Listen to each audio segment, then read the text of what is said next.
Olá, muito boa noite. Hoje nós vamos recapitular um pouquinho a lição, recapitular um pouquinho do que nós vimos durante a semana. E é muito importante você ter aí a sua Bíblia, a sua lição. Se você ainda não tem, você faça assinatura ou compre ela avulsa. E também tem aqui na internet para pesquisarmos juntos. Hoje nós vamos falar sobre o tema dessa semana, a esperança do Antigo Testamento. É isso aí. E eu já quero convidar você, deixo o convite para você que ainda não é inscrito no canal, que você se inscreva. Para você que já é inscrito, que você deixe o seu like, o seu gostei, e você compartilhe esse conteúdo com o máximo de pessoas para que a gente possa avançar, para que a gente possa crescer em esperança, para que a gente possa ir aprender juntos sobre a palavra de Deus, sobre a lição da Escola Sabatina. E para começar, eu gostaria de ler o verso áureo que diz o seguinte: pela fé, Abraão, quando posto à prova, ofereceu Isaque. Aquele que acolheu as promessas de Deus estava a ponto de sacrificar o seu único filho. Abraão considerou que Deus era poderoso até para ressuscitar dentre os mortos, de onde também figuradamente o recebeu de volta. Você vê que Abraão, ele já tinha essa esperança da ressurreição final. E veja bem, qual era a Bíblia de Jesus? Qual era a Bíblia dos apóstolos? De onde foi extraído o último livro da Bíblia? Muitas simbologias do Apocalipse. Do Antigo Testamento, livros como Ezequiel, Isaías, enfim. Isaías até é conhecido como o livro messiânico, o profeta messiânico, porque ali é dito como Jesus, como seria a aparência de Jesus, como ele ia morrer, o que iria acontecer com ele, qual seria a forma dele se portar. Tudo está ali destacado. Então você vê que a Bíblia das pessoas, tanto de Jesus quanto dos apóstolos, no Novo Testamento, era o Antigo Testamento. E de lá eram extraídas a esperança, a promessa de Deus era ensinada de geração a geração entre o povo de Deus. E aqui no tema de sábado à tarde vem falando o seguinte, para nós meditarmos. A esperança do Antigo Testamento ela não se fundamenta em concepções gregas sobre a imortalidade natural da alma. Veja, o ensino desde o começo, desde Gênesis 1 até o capítulo 3, você vê que a Bíblia apresenta o ser humano como uma alma vivente. E desde lá já vem mostrando a promessa da ressurreição final, que Deus ele não vai dar a recompensa logo após a morte. Não, a recompensa virá com a volta de Jesus. Esse é o ensino bíblico, o ensino que a Bíblia ela faz questão. A Bíblia, quando a questão é a mortalidade, quando a questão é a morte, ela não se fundamenta em ideologias, em filosofias gregas, como de Platão, Aristóteles, Sócrates. Eles separavam basicamente o corpo humano entre a questão da alma era uma entidade e o corpo era outra. Não, na Bíblia não existe essa separação. Na Bíblia, o ser humano é uma alma vivente.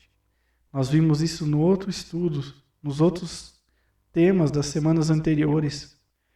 E é muito importante frisar isso. E a lição aqui ela vem trazendo muitas coisas que às vezes é perguntada, que às vezes as pessoas elas questionam.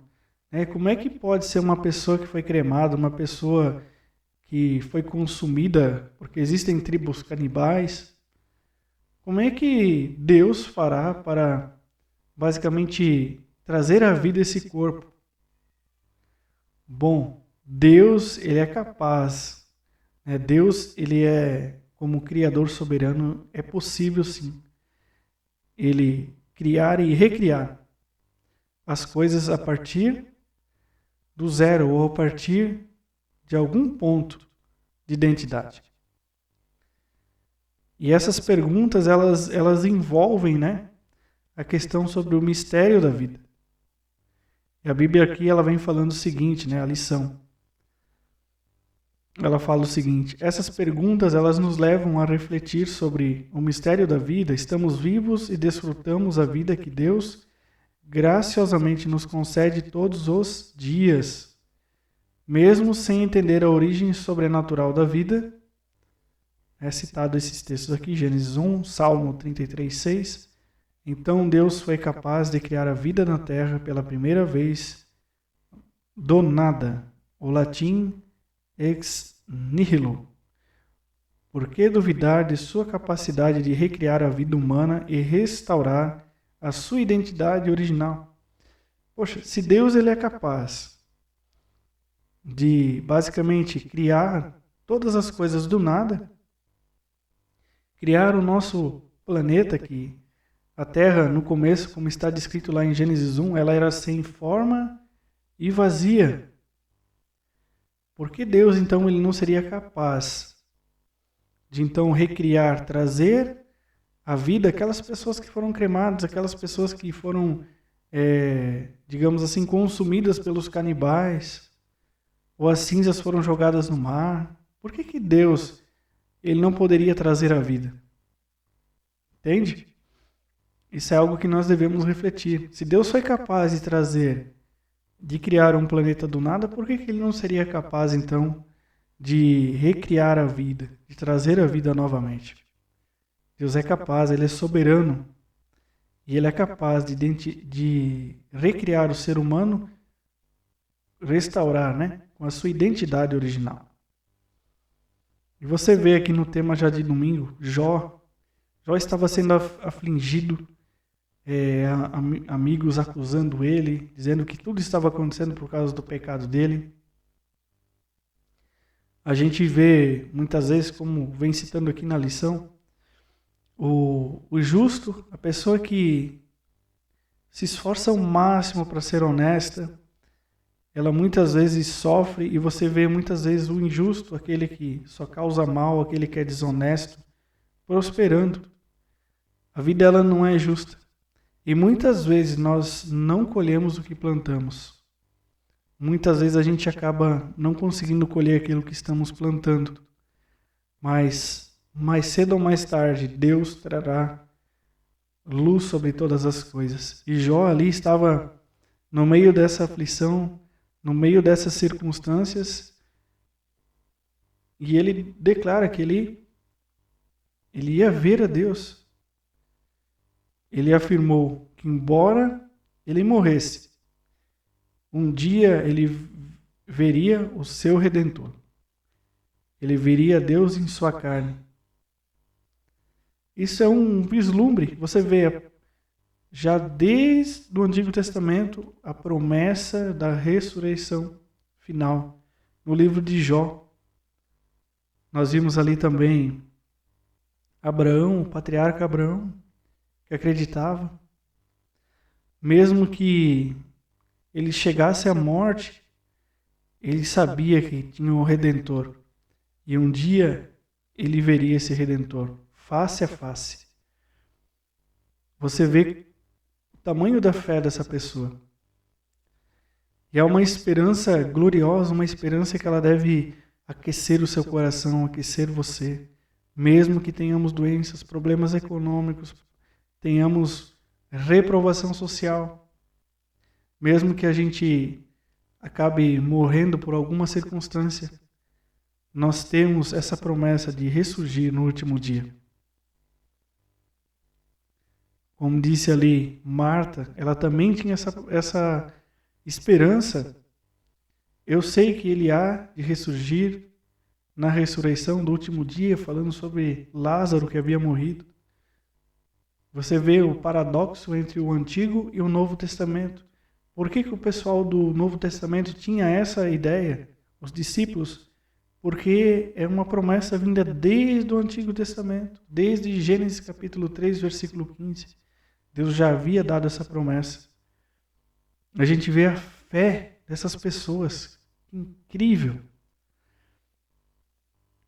Do poder da sepultura, ali vem citando também Salmo 49, o salmista falando ali do destino dos ímpios, destino ali também dos justos, destino dos justos com a ressurreição, mesmo tendo a primeira morte, mas não tendo a segunda morte, que é eterna.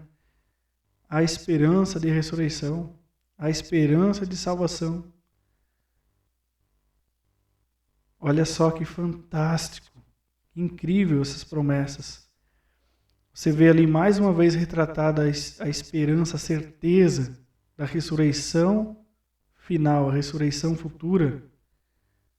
Ela traz esses versículos, esses versos. É bom nós estudarmos dia após dia, porque nos traz uma esperança, nos traz uma segurança e um significado da nossa existência presente, que por mais que as coisas estejam dando errado, por mais que esteja cada dia mais difícil, existe esperança.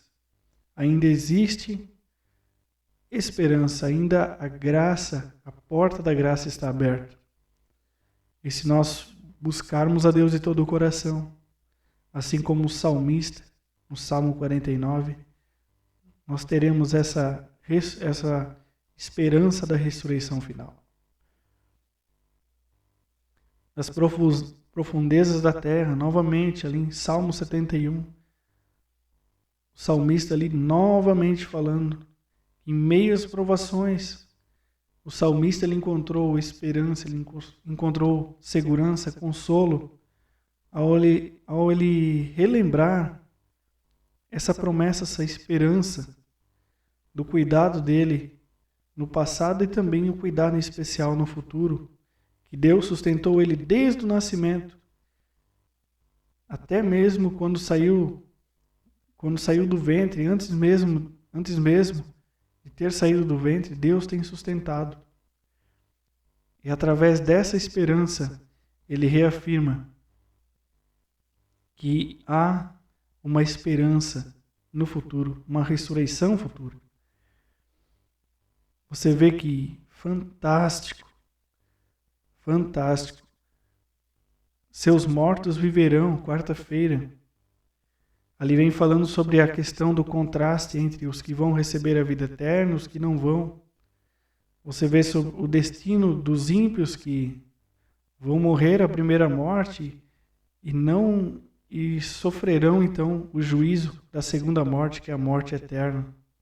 E jamais serão trazidos à vida novamente, mas aqueles que acreditaram, aqueles que confiam no Senhor, eles então terão a vida eterna. Eles podem sofrer sim a primeira morte.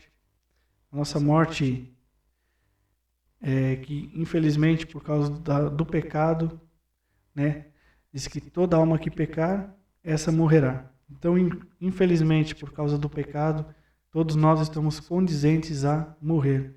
Mas ainda assim existe esperança, porque aqueles que acreditaram, aqueles que acreditam em Deus, eles serão ressuscitados e terão a vida eterna.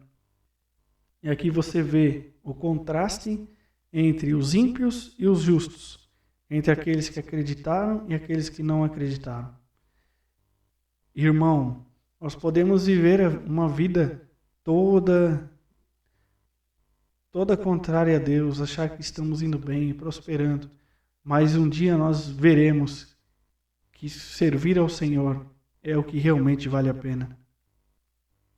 Quando nós vermos as pessoas sendo tiradas dos túmulos perfeitas, quando nós vemos as famílias sendo reunidas, como vem falando em Mateus 25, os anjos irão reunir as famílias daqueles que creram no Senhor. Então nós veremos o contraste entre aqueles que decidiram seguir a Deus e aqueles que decidiram não seguir a Deus. E você vê ali em Daniel, capítulo 12, que esperança a gente pode encontrar a ressurreição, né? Nos escritos desse grande profeta. Ali vem falando de Miguel, né? Simplesmente é falado uma referência a Cristo, o grande príncipe, o príncipe do exército, o príncipe dos príncipes, o ungido príncipe. Finalmente, como Miguel, o grande príncipe. A gente identifica Miguel ali do capítulo 12, versículo 1, como Cristo, né? Quando ele está em confronto diretamente com Satanás, porque o nome Miguel significa quem é como Deus. E você vê a promessa ali. As sepulturas se abrem e muitos dos que dormem do pó da terra ressuscitam, uns para a vida eterna e outros para a vergonha e horror eterno. Todos os que morreram na fé da mensagem do terceiro anjo saem glorificados do túmulo para ouvir o concerto da paz estabelecido por Deus com aqueles que guardaram sua lei. Até mesmo aqueles que o transpassaram, os que zombaram e escarneceram da agonia de Cristo, e os mais obstinados inimigos da sua verdade e do seu povo, ressuscitarão para contemplá-lo em sua glória e ver a honra conferida aos fiéis obedientes. Veja, meu querido, Daniel ali vem falando de uma ressurreição especial. Aquele pessoal, Anás, Caifás, os soldados que estiveram ali, que não se arrependeram, eles ressuscitarão para ver Jesus voltar, para ver o contraste entre aqueles que decidiram ser fiéis a Deus e aqueles que decidiram não ser fiéis a Deus. E eles verão o contraste entre o justo e o ímpio. E eles terão já ali a segunda morte, que é a morte eterna. Que triste, né, amigo? Que triste as pessoas brincarem com a salvação, escarnecerem das coisas eternas. A gente vê que mais cedo ou mais tarde as consequências virão. E no tema de sexta, que vem falando sobre um estudo adicional, eu quero chamar você para o último comentário que diz assim: o doador da vida chamará a sua herança adquirida na primeira ressurreição, e até aquela hora triunfante, quando soará a última trombeta e o vasto exército ressurgirá para a vitória eterna, todo santo que dorme será conservado com segurança, guardado como joia preciosa, conhecida de Deus por nome, pelo poder do Salvador que neles habitou, e por terem sido participantes da natureza divina, são ressuscitados. Amém, irmãos. Glória a Deus por isso. A gente vê que a ciência hoje, aquelas pessoas que não têm um conhecimento aprofundado, eles escarnecem da verdade, escarnecem de Cristo. Mas no final, irmãos, aqueles que acreditaram, Deus restaurará aquele que foi cremado, Deus restaurará aquele que foi, infelizmente, vítima talvez do canibalismo, será restaurado. Aquele que foi dilacerado será restaurado. Deus tem o poder de recriar a partir do nada. A partir de um simples detalhe, Ele pode trazer à vida aquelas pessoas que acreditaram, aquelas pessoas que o buscaram de todo o coração. E o meu desejo para você, e a mensagem dessa semana, para mim ficou: independente das provas, independente das lutas, nós temos uma esperança. A esperança de um dia viver em um mundo justo, viver em um mundo sem pecado, viver com um Rei justo e viver eternamente com o nosso amado Jesus e as pessoas que nós amamos.